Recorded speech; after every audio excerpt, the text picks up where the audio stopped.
Chapter 1. Down the Rabbit Hole.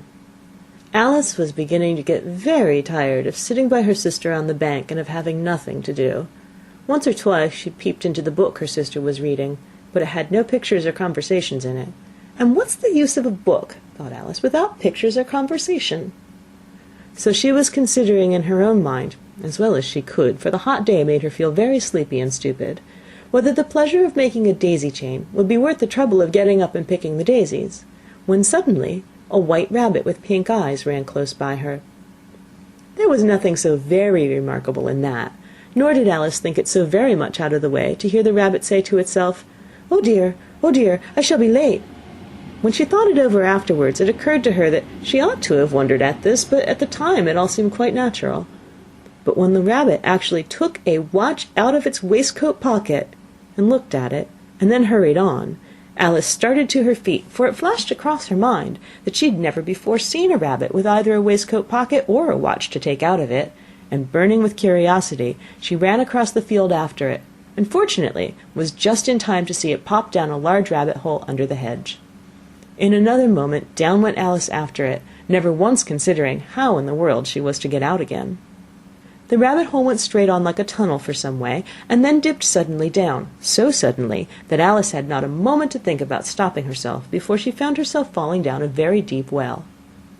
Either the well was very deep, or she fell very slowly, for she had plenty of time as she went down to look about her and to wonder what was going to happen next.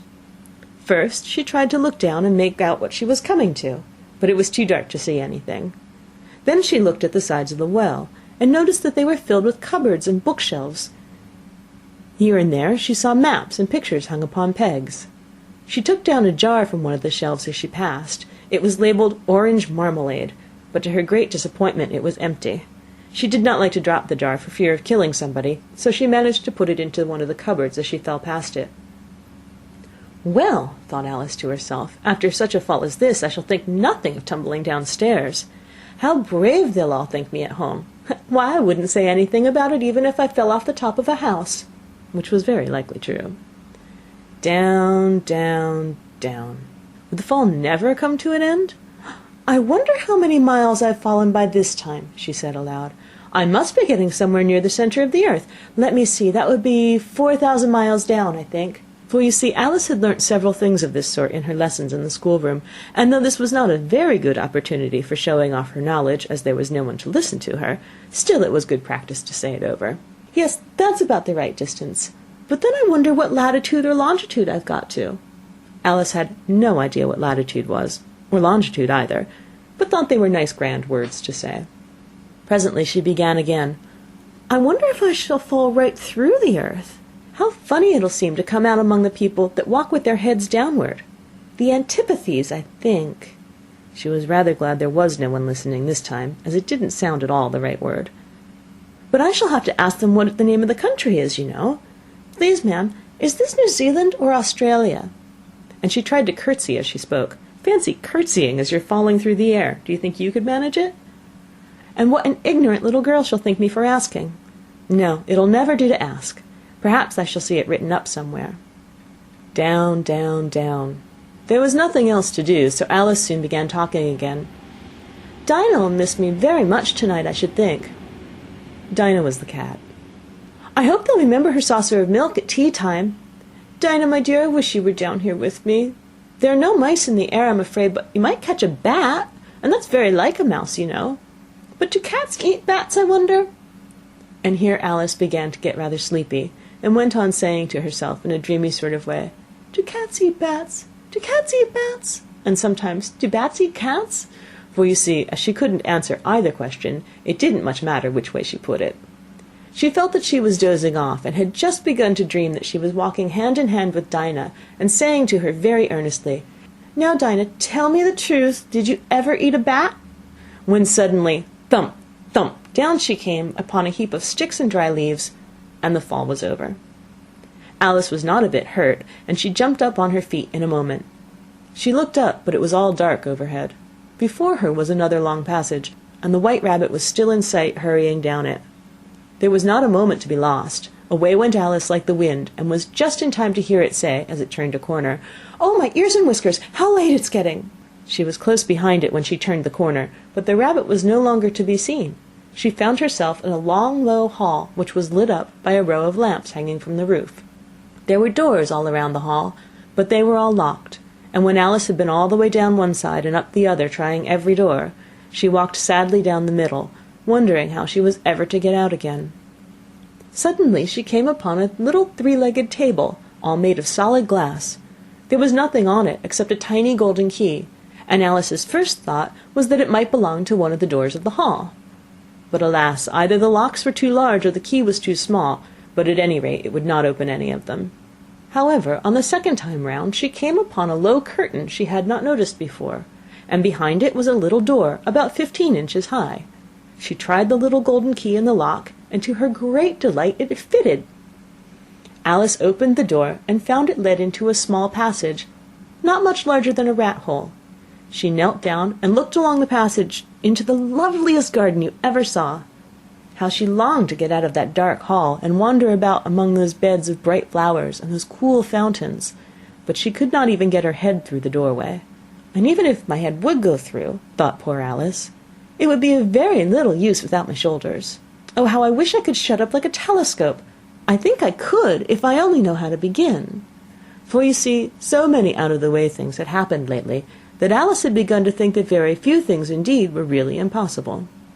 There seemed to be no use in waiting by the little door, so she went back to the table, half hoping she might find another key on it, or at any rate a book of rules for shutting people up like telescopes. This time she found a little bottle on it, which certainly was not here before, said Alice, and round the neck of the bottle was a paper label, with the words "Drink me" beautifully printed on it in large letters. It was all very well to say "drink me," but the wise little Alice was not going to do that in a hurry. "No, I'll look first," she said, "and see whether it's marked poison or not," for she had read several nice little histories about children who'd gotten burnt and eaten up by wild beasts and other unpleasant things, all because they would not remember the simple rules their friends had taught them, such as that a red-hot poker will burn you if you hold it too long, and that if you cut your finger very deeply with a knife it usually bleeds. And she had never forgotten that if you drink much from a bottle marked poison, it's almost certain to disagree with you sooner or later.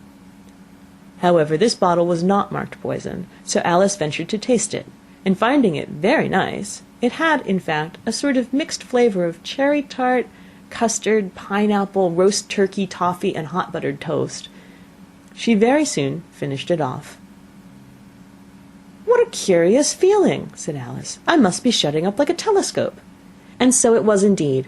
She was now only 10 inches high, and her face brightened up at the thought that she was now the right size for going through the little door into that lovely garden. First, however, she waited for a few minutes, to see if she was going to shrink any further. She felt a little nervous about this, "for it might end, you know," said Alice to herself, "in my going out altogether like a candle. I wonder what I should be like then." And she tried to fancy what the flame of a candle is like after the candle is blown out, for she could not remember having ever seen such a thing. After a while, finding that nothing more happened, she decided on going into the garden at once. But alas for poor Alice, when she got to the door, she found she'd forgotten the little golden key, and when she went back to the table for it, she found she could not possibly reach it. She could see it quite plainly through the glass, and she tried her best to climb up one of the legs of the table, but it was too slippery, and when she had tired herself out with trying, the poor little thing sat down and cried. "Come, there's no use crying like that," said Alice to herself rather sharply. "I advise you to leave off this minute." She generally gave herself very good advice, though she very seldom followed it, and sometimes she scolded herself so severely as to bring tears into her eyes. She once remembered trying to box her own ears for having cheated herself in a game of croquet she was playing against herself, for this curious child was fond of pretending to be two people. "But it's no use now," thought poor Alice, "to pretend to be two people. Why, there's hardly enough of me to make one respectable person." Soon her eye fell on a little glass box that was lying under the table. She opened it, and found in it a very small cake, on which the words "Eat me" were beautifully marked in currants. "Well, I'll eat it," said Alice, "and if it makes me grow larger, I can reach the key, and if it makes me grow smaller, I can creep under the door. So either way I'll get into the garden, and I don't care which happens." She ate a little bit, and said anxiously to herself, "Which way? Which way?" holding her hand on the top of her head to feel which way it was growing, and she was quite surprised to find that she remained the same size. To be sure, this generally happens when one eats cake, but Alice had gotten so much into the way of expecting nothing but out of the way things to happen, that it seemed quite dull and stupid for life to go on in the common way. So she set to work, and very soon finished off the cake. End of Chapter 1. Read by Krista McQuillan, Tokyo, Japan, November 15th, 2005.